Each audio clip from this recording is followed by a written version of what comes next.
ಅಂತಲ್ಲ, ಪ್ರೈವೇಟಲ್ಲಿ ಹೆಚ್ಚು ಆದ್ಯತೆ ಇದೆ ಅದಕ್ಕೆ. ಆದರೆ ಸರ್ಕಾರದಲ್ಲೂ ಮಾಡಬೇಕಾಗತ್ತೆ. ಈಗ ಮಾಡೋದು ಒಂದು ಪ್ರಾರಂಭ ಮಾಡಿದ್ದಾರೆ ಅಂತ ಅನ್ಸುತ್ತೆ. ಕಿದ್ವಾಯಿ ತಾವು ಹೇಳಿದಂಗೆ ನನ್ನ ಪಾಯಿಂಟ್ ಏನಂದರೆ ಇಲ್ಲಿ ವಿವೇಕ್ ನೋಡಿ, ಯಾವತ್ತೂ ಆಗಲಿ ಈಗ ನಮ್ಮಲ್ಲಿ ಒಂದು ಸರ್ಕಾರಿ ಒಂದು ಕ್ಯಾನ್ಸರ್ ಆಸ್ಪತ್ರೆ ಇದೆ ಅಂತ ಅಂದ್ಕೊಳ್ಳಿ.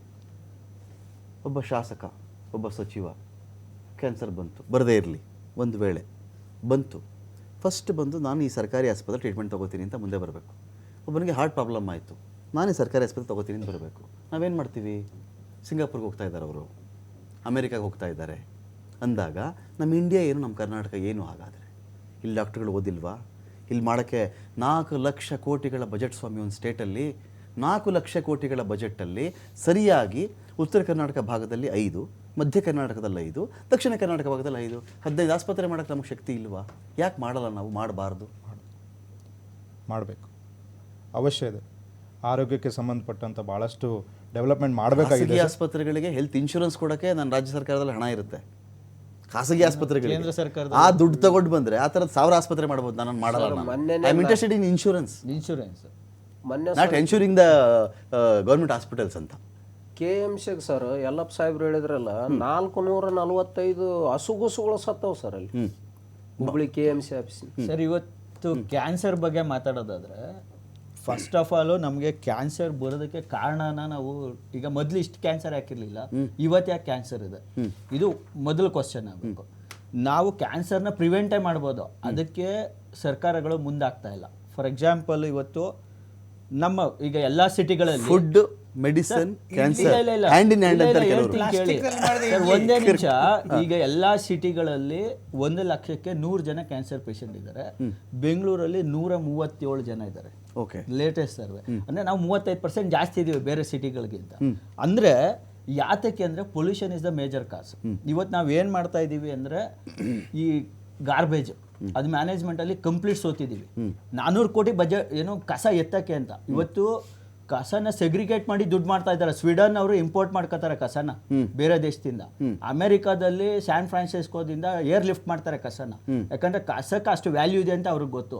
ಅದನ್ನ ಸೆಗ್ರಿಗೇಟ್ ಮಾಡಿ 80% ಕಾಂಪೋಸ್ಟ್ ಮಾಡ್ತಾರೆ, ರೈತರುಗಳಿಗೆ ಕೊಡ್ತಾರೆ, ಉಳಿದಿದ್ರಲ್ಲಿ ರೆವಿನ್ಯೂ ಮಾಡ್ತಾರೆ, ಪ್ಲಾಸ್ಟಿಕ್ ಇದೆಲ್ಲ ಸಪ್ರೇಟ್ ಮಾಡಿ. ನಾವು 85% ಕಸನ ತಗೊಂಡೋಗಿ ಲ್ಯಾಂಡ್ ಫಿಲ್ ಮಾಡ್ತಾ ಇದ್ದೀವಿ. ಆ ಮಳೆ ಬಂದ ನೀರು ನಾವು ರೆವಿನ್ಯೂ ಎಲ್ಲಿ ಮಾಡ್ತಾ ಇದ್ದೀವಿ ಹೇಳ? ಮಾಡ್ಕೊಂಡು ನಾವೆಲ್ಲ ರೆವಿನ್ಯೂ ಮಾಡ್ತಾ ಇದ್ದೀವಿ ಹೇಳ.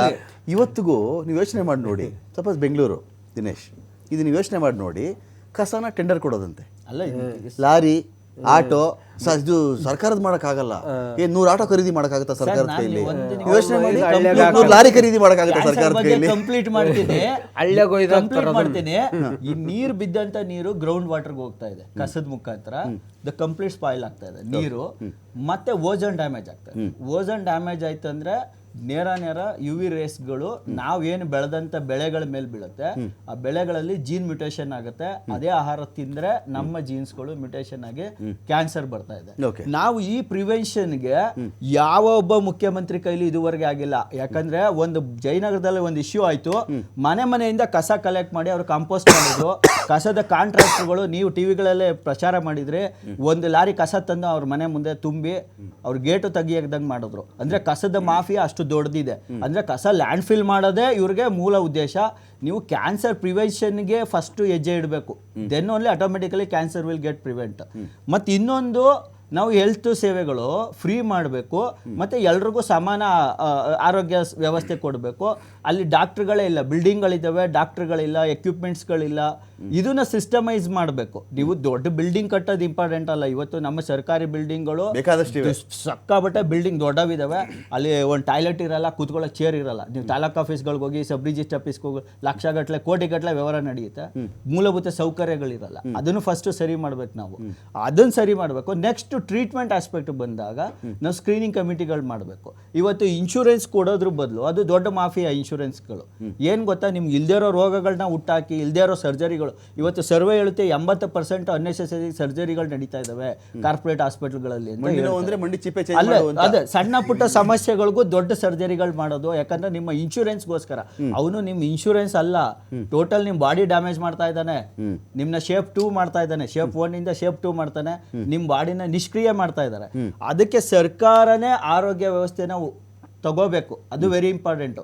ಇವತ್ತು ಇನ್ಶೂರೆನ್ಸ್ ಇವತ್ತು ಒಂದೇ ಒಂದು ನಿದರ್ಶನ ಕೊಡ್ತೀನಿ, ಯಾವುದು ಆಯುಷ್ಮಾನ್ ಭಾರತ್, ಒಂದೇ ಒಂದು ಆಧಾರ್ ಕಾರ್ಡ್ಗೆ 2600 ಇನ್ಶೂರೆನ್ಸ್ನ ಲಿಂಕ್ ಮಾಡೋರಂತೆ.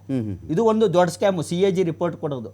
ಅಂದರೆ ಈ ಏನು ಇನ್ಶೂರೆನ್ಸ್ ಅನ್ನೋದೇ ದೊಡ್ಡ ಸ್ಕೀಮು, ಅಂದರೆ ದುಡ್ಡು ಹೊಡ್ಕೊಳ್ಳೋಕ್ಕೆ ಇವರೇ ಏಜೆಂಟ್ಗಳು ಮಾಡ್ಕೊಂಡು ಇವರೇ ದುಡ್ಡು ಹೊಡ್ಕೊತಾರೆ.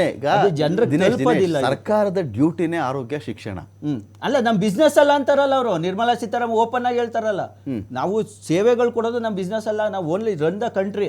ನಾವು ನಿಮ್ಮ ಹತ್ರ GST ಕಿತ್ಕೋತೀವಿ, ಸರ್ಕಾರಿ ಸಂಸ್ಥೆಗಳನ್ನ ಮಾರ್ಬಿಡ್ತೀವಿ ಬೇರೆಯವ್ರಿಗೆ, ಅವ್ರ ಹತ್ರದಿಂದ ನಾವು ಮಾಡ್ಕೋತೀವಿ ಅಂತಾರೆ. ಅಂದ್ರೆ ಲಾಭದಾಯಕ ಇರೋದು ಇವತ್ತು ಟೆಲಿಕಾಮ್, ಅದನ್ನ ಸರ್ಕಾರ ನಡ್ಸಕ್ಕೆ ರೆಡಿ ಇಲ್ಲ. ಯಾಕಂದ್ರೆ ಅದನ್ನ ಯಾರೋ ಇನ್ನೊಬ್ಬಂಗೆ ಕೊಟ್ಬಿಟ್ಟು ಅವನ ಹತ್ರ ಕಿಕ್ ಬ್ಯಾಕ್ ಇಸ್ಕೋಬೇಕು ಇವರು. ಈಗ ಅಂತ ಎಷ್ಟೊಂದು ಉದ್ಯಮಗಳು ಇವತ್ತು ಲಾಭದಾಯಕ ಇರುವಂತವೆಲ್ಲ ಇವರೇ ಮಾರ್ಕೋತಾ ಇದ್ದಾರೆ. ಇವ್ರು ಮಾರ್ಕೋಬಿಟ್ಟು ಆಮೇಲೆ ದುಡ್ಡಿಲ್ಲ ಅಂತಾರೆ. ಇದು ಈಗ ನನಗೆ ಆರೋಗ್ಯದ ಬಗ್ಗೆ ವೀರೌಂಡಲ್ಲಿ ಆರೋಗ್ಯ ಮಾತಾಡ್ತಾ ಇದ್ದೀನಿ, ಏನು ಸರಿ ಮಾಡ್ಬೋದು ನಾವು? ಸರ್, ಈಗ ಸರ್ಕಾರ ಬಂದು ಈ ಒಂದು ಲಾಸ್ಟ್ 5-6 ತಿಂಗಳಲ್ಲಿ ನಾವು ತುಂಬ ಮಾತಾಡ್ತಾ ಇರೋದು ಆಸ್ಪತ್ರೆಗಳಲ್ಲಿ ತಾಯಿಯ ಮರಣ, ನವಜಾತ ಶಿಶುಗಳದ್ದು ಅಂತ. ಸರ್, ಈಗ ಅಷ್ಟು ಕಾಳಜಿ ಇರುವಂಥ ಸರ್ಕಾರ ಒಂದು ಮಾನವೀಯತೆ ದೃಷ್ಟಿಯಿಂದನೂ ಅವ್ರನ್ನ ನೋಡಿಲ್ಲ ಸರ್. ಅದಲ್ಲಿ ಯಾವುದೋ ಒಂದು ಪೇಷಂಟ್ಸ್ ಹತ್ರ ಹೋದ್ರು ಅಂತ ಇಷ್ಟು ಮರಣಗಳಾದ್ರೂ ಯಾವುದೂ ನೋಡೇ ಇಲ್ಲ, ಇದು ಮಾಡಿದೆ. ಮತ್ತೆ ಜಿಲ್ಲಾ ಆಸ್ಪತ್ರೆಗಳಲ್ಲಿ ಇಷ್ಟು ವರ್ಷ ಆದ್ಮೇಲೂ ಕೂಡ ಮೂಲಭೂತ ಸೌಕರ್ಯಗಳು ಜಿಲ್ಲಾ ಆಸ್ಪತ್ರೆಯಲ್ಲೇ ಇಲ್ಲ ಅಂತ ನಾವು ಇದಾಡ್ತಾ ಇರ್ಬೇಕಾದಾಗ ಎಷ್ಟೊಂದು ಹೊಸ ತಾಲೂಕುಗಳಾಯ್ತು, ಸುಮಾರು 10-12 ತಾಲೂಕುಗಳಾಯ್ತು. ಪ್ರೈಮರಿ ಹೆಲ್ತ್ ಸೆಂಟರ್ ಇಲ್ಲ ಸರ್ ಅಲ್ಲಿ. ಅದ್ರ ಬಗ್ಗೆ ಗಮನ ಏನು ಈ ಬಜೆಟ್ ನಲ್ಲಿ ಹೇಳ್ಬೇಕಾದ್ರೆ ಅದ್ರ ಬಗ್ಗೆ ಯಾವುದೂ ಇಲ್ಲ. ಸ್ಥಾಪಿಸಲಾಗುವುದು, ಮಾಡಲಾಗುವುದು, ಪರಿಶೀಲಿಸಲಾಗುವುದು, ಆಗುವುದೇನೆ ಹೊರತು ಮಾಡಿದ್ದೀವಿ ಅಂತ ಅಂದ್ಬಿಟ್ಟು ಇಷ್ಟೆಲ್ಲ ಆರೋಗ್ಯದ ಇದಾಗಿದ್ದಾಗ ಒಂದು ಇದು ಮಾಡಿಲ್ಲ. ಮತ್ತೆ ಸುಮಾರು 3 ಲಕ್ಷಕ್ಕಿಂತ 4 ಲಕ್ಷಕ್ಕಿಂತ ಗುತ್ತಿಗೆ, ಹೊರಗುತ್ತಿಗೆ ಮತ್ತೆ ಇದು ಮಾಡೋಂಥವ್ರು ಆರೋಗ್ಯ ಕ್ಷೇತ್ರ ಇದ್ದಾರೆ. ಅವ್ರಿಗೆ ಯಾವ್ದು ಸೇವಾ ಭದ್ರತೆ ಇಲ್ಲ. ಸೊ ಈ ಸೇವಾ ಭದ್ರತೆ ಇಲ್ಲ ಅಂದಾಗ ಅವರು ಎಲ್ಲ ಪ್ರತಿಯೊಂದಕ್ಕೂ ಭ್ರಷ್ಟಾಚಾರದಲ್ಲೇ ಮುಳುಗಿರುವಂತದ್ದಕ್ಕೆ. ಮತ್ತೆ ಹೇಳ್ತಿದಾಗ ಆಯುಷ್ಮಾನ್ ಭಾರತದ ಹೇಳ್ತಾ ಇದ್ದಾಗ ರಾಜ್ಯ ಸರ್ಕಾರ ಹಿರಿಯರಿಗೆ 60 ವರ್ಷದ ಮೇಲೆ ಕೊಡ್ಬೇಕಂದಾಗ they didn't cooperate. Bill sanctions ಮಾಡಿಲ್ಲ ಸರ್. ಡೈರೆಕ್ಟ್ ಆಗಿ ಹೇಳ್ತೀನಿ ಸರ್, ಸ್ವತಃ ಆಡಳಿತ ಪಕ್ಷದ ಶಾಸಕರೇ ಹೋಗಿ ಕೇಳಿದಾಗ್ಲೂ, ವಿರೋಧ ಪಕ್ಷದ ಶಾಸಕರು ಹೇಳಿದ್ರು ನಾನ್ ಮಾಡಲ್ಲ ಅಂತ ಮುಖ್ಯಮಂತ್ರಿಗಳು ನೇರವಾಗಿ ಹೇಳುವಂತದ್ದನ್ನ I stick to my facts ಇದು ಹೇಳಿರುವಂತದ್ದು ಸರ್. ಯಾಕೆ ಸರ್ ಕೊಡಲ್ಲ? ವೈ ಡೋಂಟ್ ದೇ ಕೋಆಪರೇಟ್ ಅಂತ ಅಂದ್ಬಿಟ್ಟು ಅದು ಈಗ ನೀವು ಶಿಕ್ಷಣ ಮತ್ತೆ ಆರೋಗ್ಯ ಹೊಣೆಗಾರಿಕೆ ಅಂತ ಅಂದಾಗ ರಾಜ್ಯದ ಹೊಣೆಗಾರಿಕೆ ಇರುತ್ತಲ್ಲ ಸರ್, ಅಲ್ಲಿ ಯಾಕೆ ಮಾಡಿಲ್ಲ ಅವರು? ಯಾಕೆ ಮಾಡಲ್ಲ ಅದಲ್ಲಿ? ಮತ್ತೆ ಇಷ್ಟೊಂದು ಇದೇ ಮಾಡಬೇಕಾದಾಗ ಈ ಸರ್ ಹೇಳ್ತಿದ್ರು ಫುಡ್ ಅಂಡ್ ಇದಂತ ಫುಡ್ ಪ್ರೊಸೆಸಿಂಗ್ ಯೂನಿಟ್ಸ್ದು ಕೇಂದ್ರ ಸರ್ಕಾರದ ಪ್ರಾಯೋಜಿತದಲ್ಲಿ ಎಷ್ಟು ಫುಡ್ ಪ್ರೊಸೆಸಿಂಗ್ ಯೂನಿಟ್ಸ್ಗಳು ಬೇರೆ ಬೇರೆ ವಸ್ತುಗಳ ಬಗ್ಗೆ ಇದು ಮಾಡಿದ್ದಾರೆ ಸರ್. ಇಲ್ಲಿ ಯಾವುದು ಮಾಡಿಲ್ವಲ್ಲ, ಒಂದು ಸ್ಟಾರ್ಟ್ ಮಾಡಿಲ್ವಲ್ಲ ಸರ್ ತಾವು. ಅದಕ್ಕೆ ಸರ್ಕಾರದ ಬಳಿ ಉತ್ತರನೇ ಇಲ್ಲ. ಮತ್ತೆ ಇನ್ನೊಂದು ಇದು ಮಾಡಿದ್ರು ಸರ್ ಅಲ್ಲಿ ಕಲಬೆರಕೆದಂತ ಆರೋಗ್ಯ ಕವಚದ್ದು ಮತ್ತೆ ಆಂಬ್ಯುಲೆನ್ಸ್ ಇನ್ಕ್ರೀಸ್ ಮಾಡ್ಬೇಕು ಸರ್. ಈ ಲಾಸ್ಟ್ 2 ವರ್ಷದಲ್ಲಿ ನಂಬರ್ ಆಫ್ ಆಂಬ್ಯುಲೆನ್ಸ್ ಡಿಕ್ರೀಸ್ ಆಗಿದೆ ಹೊರತು ಆರೋಗ್ಯ ಕವಚ ಇದರಲ್ಲಿ ಇನ್ಕ್ರೀಸ್ ಆಗಿಲ್ಲ ಸರ್ ಅದಲ್ಲಿ. So where is the immediate need ಬೇಕಾಗಿರೋದು ಅದೇ ಅಲ್ವಾ ಸರ್ ಅಲ್ಲಿ?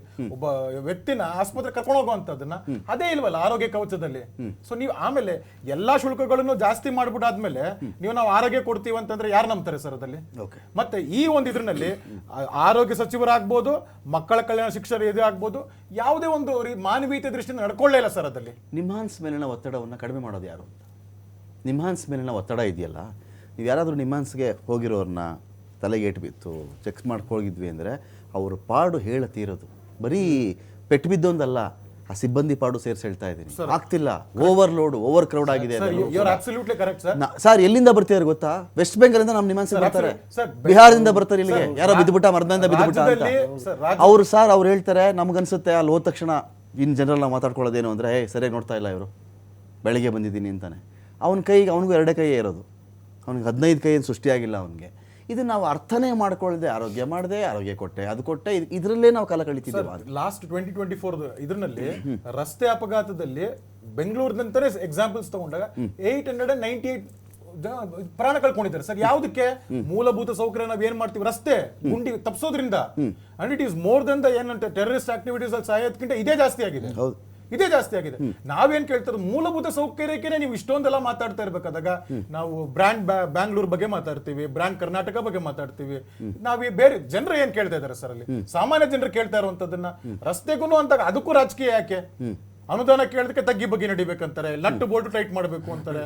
ಇನ್ಯಾವುದಕ್ಕಂತ ವಿರೋಧ ಪಕ್ಷವಾಗಿ ಸಾಮಾನ್ಯ ಜನರಾಗಿ ಸರ್ಕಾರಕ್ಕೆ ಇನ್ಯಾವ ರೀತಿ ಕೇಳ್ಬೇಕು ಸರ್? ಸರ್